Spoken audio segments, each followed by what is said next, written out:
Hello and welcome to Take Time. I am your host Patrick Marlett, and let's talk about Liv. So today I actually have a Liv GX1 in. This is actually from their first Kickstarter. So this is essentially the model that went on to inspire a lot of their future designs. They're actually on their fourth Kickstarter right now. Of course, I'll leave a link to that in the description down below. That current Kickstarter actually ends on June 29th. So you have a little while to back into one of their products should you decide to after this review. Now, Liv is an interesting brand with slogans such as "Go Swiss" or "Go Home" and "Dare to Live."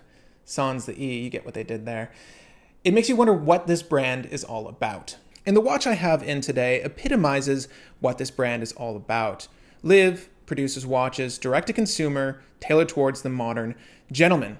That means large and Swiss. Now, if you watch this channel whatsoever, you guys know I'm down to wear the large watch every now and then. However, I do prefer Japanese. So what does Liv offer that your collection presumably needs? So today we're going to review the Liv GX1, their first Kickstarter watch, and of course talk a little bit about their current Kickstarter to see if you can get a good deal out of them. But as I do with all my reviews, I like to start with the bad and then move on to the good before giving my final verdict on a review item. So let's live it up. I got puns too, but really, does Liv mean anything aside from being a play on words? Let me know if you guys know. I couldn't find anything in my press kit on their website or in the current Kickstarter for the origin of the name. I have no idea if it means anything beyond the slogan, but anyways, on to the review. Is it an acronym? You know what? Make an acronym for Liv and leave it in the comment section down below. But before we get into the review, of course, I want to talk about the materials used in constructing this watch. We have an entirely stainless steel watch with a sapphire top crystal. Of course, it is coated black. The back itself is also stainless steel, and I left a little sticky on there because this is only a loaner. Shame, I know.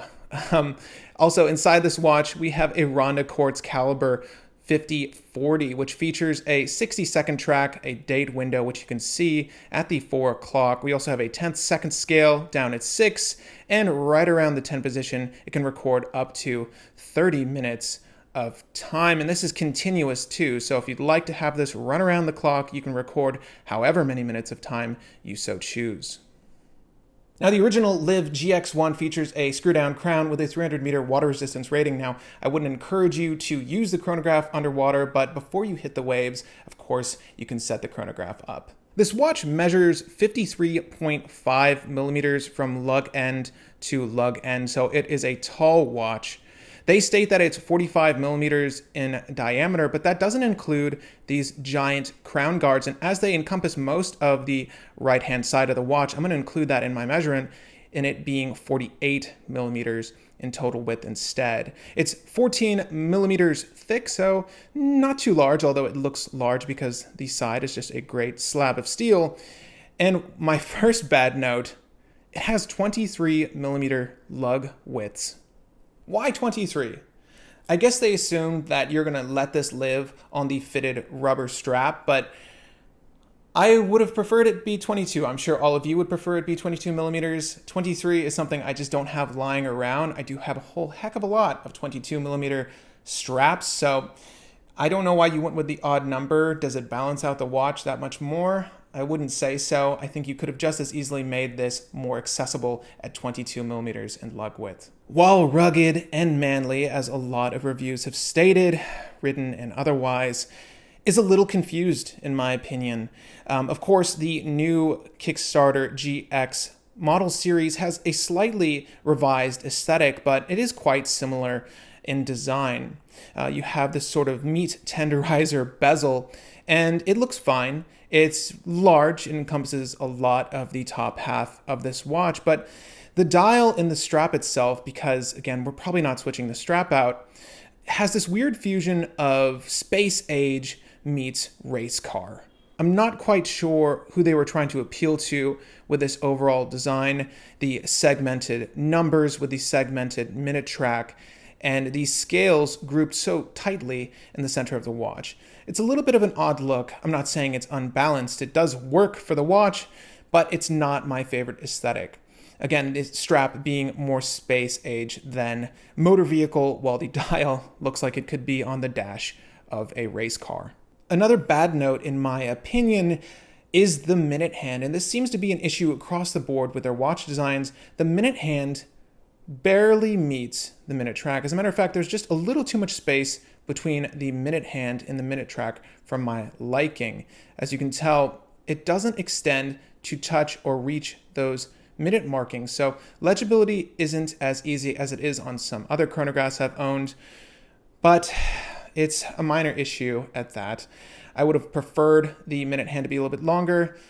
Such is not the case. But so far as good notes are concerned, I have to say I prefer the dial layout on this watch as opposed to the current range of GX1s. Now, although the current GX1 is an automatic watch featuring a Sellita SW500, I prefer the overall look of this case design as opposed to the new one, as well as the dial layout. I also like the variety of options when it comes to this original GX1 series. You have stainless steel, black coated, and rose gold coated watches with a variety of different color options for the dial. Again, this being the more favorable design in my opinion. And surprisingly enough, despite how much I dislike massive fashion watches, and that's what this is, and of course, I'll jump into my reasoning a little bit later.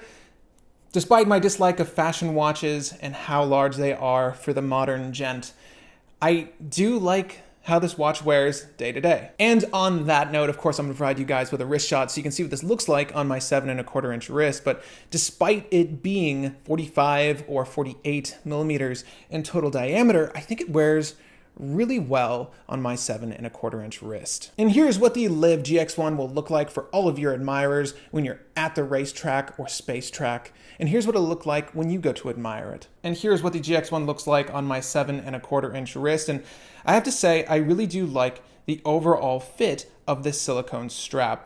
Though I dislike the lug width, I do like the wear on this strap. It just feels really great on the wrist. And while we're looking at the strap, I love how the lug ends meet the ends of the strap and follow the line where it naturally tapers towards the buckle end. It's just a good look for the watch. I feel like the individual who digs limited edition Nikes or just the sneakerhead in general, this is the watch for them. I think this is the modern gentleman they're talking about. Now, all the watches on their current Kickstarter campaign, from the analog alarm watch to the titanium chronograph, are 43 millimeters in diameter and over. With their newest GX chronograph being 46 millimeters in diameter, 1 millimeter larger than this, 15.9 millimeters thick, and 54 millimeters from lug end to lug end. That, again, as I mentioned earlier, featuring a Sellita SW500, that watch is marketed currently at $790, so roughly $800 on their pre-order special on Kickstarter. With the original GX1 with the Ronda quartz movement resting at a cool $600 sans any sort of Kickstarter exclusive offers or deals. They're banking on producing a quality Swiss watch. Now, I've seen this case design from a lot of their competition. There are a few frills and things added to the overall look, but I've definitely seen this body somewhere else. Now, here's the truth about Liv. They're marketing a Swiss fashion watch, keyword being Swiss. For some reason, we still have this concept that Swiss means quality. Well, in this day and age, you've got a lot of competition that make products equally as good as the Swiss. And what do I mean by fashion watch? Well, these watches are not purposefully large, they are intentionally large. Any watch that is consequently large due to its utility is purposely built that large. These are designed for the modern consumer, and plenty other brands create large watches for what they presume the modern consumer wants, which is a larger watch. Now, I don't personally fall into that idea of modern consumer, and if you don't, well, these watches likely aren't for you either. However, if you do like larger watches, the keyword being manly, I've seen manly thrown around a lot. If you're looking for that rugged, mannish aesthetic, well, then these watches are for you. I also think the build quality of at least this GX1 here is great. So if in their 4th Kickstarter campaign, their newest complement of watches are built this well, I think you're getting a fine deal on a well-made watch. Now, while I would have preferred to have one of their most recent watches, specifically the analog alarm watch and their newest dive watch, they did not have prototypes available for me to take in, and that's just a shame because I think those are the better offerings from their newest collection. So if you've jumped on this Kickstarter like many have, I believe they're over $600,000 in backer pledges, which is pretty crazy. I wish I could do that here, but if you are on board for one of these watches, let me know your experience with the Liv watch. Did it live up to your expectations? Do you believe you got a good deal? Did they deliver on their promise of creating the boldest Swiss diver's watch? Well, I would love to know. So gang, if you are on board their Kickstarter, let me know your thoughts on the brand. If you've purchased one of their watches in the past, how has it held up? And do you like their customer service? At any rate, those are my thoughts on the brand, believe it or not.